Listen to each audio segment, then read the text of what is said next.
Inner voice. Waktu tulisan ini ditulis, gue abis lihat postingan random di Facebook gitu soal inner voice yang ternyata nggak semua orang punya, anjir. Yang awalnya gue pikir ini normal buat semua orang karena gue juga ya begini gitu. Gue itu bisa ngobrol dengan diri gue dalam hati. Kayak waktu tulisan ini ditulis misalnya, gue secara nggak langsung berdiskusi dengan isi hati gue sendiri. Dan kalau bisa dijelasin tuh kurang lebih kayak waktu lo lagi baca buku dalam hati sih. Kayak kan penuh kosakata dan pikir lo nggak tenang gitu kan ya. Ya kan?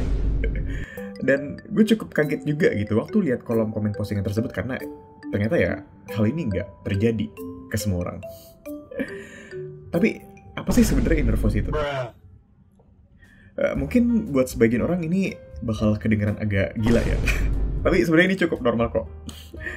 Inner voice atau suara hati bisa dibilang adalah bentuk suara kita yang tak terucap secara langsung dan ya cuma dalam hati.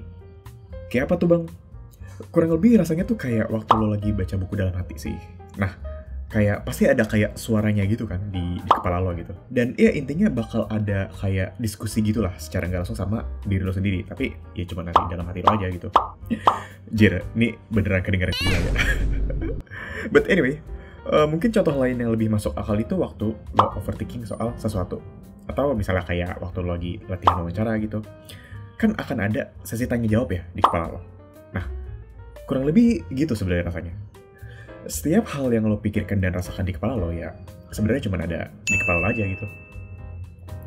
Gue itu bukan termasuk orang yang suka overthinking sebenarnya. Tapi waktu gue ketemu dengan suatu masalah, biasanya di kepala gue tuh akan muncul beberapa skenario penyelesaiannya gitu. Kalau misalnya endingnya bakal A itu gimana dan kalau misalnya endingnya bakal B itu gimana gitu.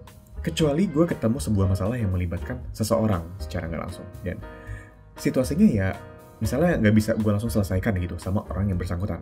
Ya, gue malah jadi overthinking dan ya emang perlu ngobrol sih sama orang lain. Sebut aja gue baru ngambil salah satu keputusan besar dalam hidup gue dan selama beberapa waktu bisa dibilang gue bertengkar lah ya dengan gejolak batin gue sendiri dengan berbagai skenario yang mungkin akan terjadi di dalam keputusan yang akan gue buat. Dan ya sebut aja ini sisi terang dari inner voice lah ya, karena secara nggak langsung gue akan lebih berhati-hati dalam mengambil sebuah keputusan. Ada salah satu bentuk inner voice yang menurut gue juga negatif lah ya, dan bahkan sempat gue alami sendiri gitu. Yaitu jenis inner voice yang melibatkan orang lain di dalamnya, yang kayak gue sempat mention sebelumnya.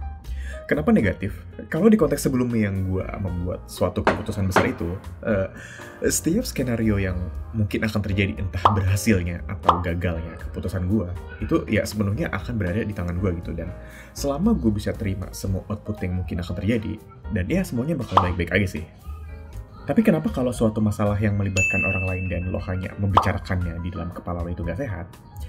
Karena output dari skenario yang terjadi di kepala lo itu hanya bisa sebatas tebak-menebak guys. Gue akan kasih salah satu contoh skenario yang mungkin sering terjadi di banyak orang. Ya, dan bahkan gue juga sempat alami sendiri. Sebut aja lo punya sebuah masalah pertemanan, apalagi sama teman deket lagi, dan berujung saling diem-dieman karena harga diri masing-masing dan gak ada yang cukup dewasa untuk berani mengkomunikasikan masalahnya satu sama lain. Apa yang bisa terjadi? Ya overthinking. Dia marah kah? Gimana nih? Nanti kalau gara-gara aku dia kenapa-napa gimana?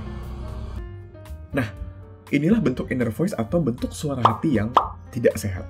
Karena reaksi balasan yang mungkin terjadi pada orang yang bersangkutan itu berada di luar kendali lo sendiri dan hanya akan menghabiskan banyak waktu dan tenaga kalau lo terus menjaga hal itu tetap berkutat di kepala lo dan jadinya ya malah overthinking. Dan ya gue rasa itulah waktunya mulai ngobrol dengan orang lain sih, atau bahkan seek professional helps maybe depends on the problem.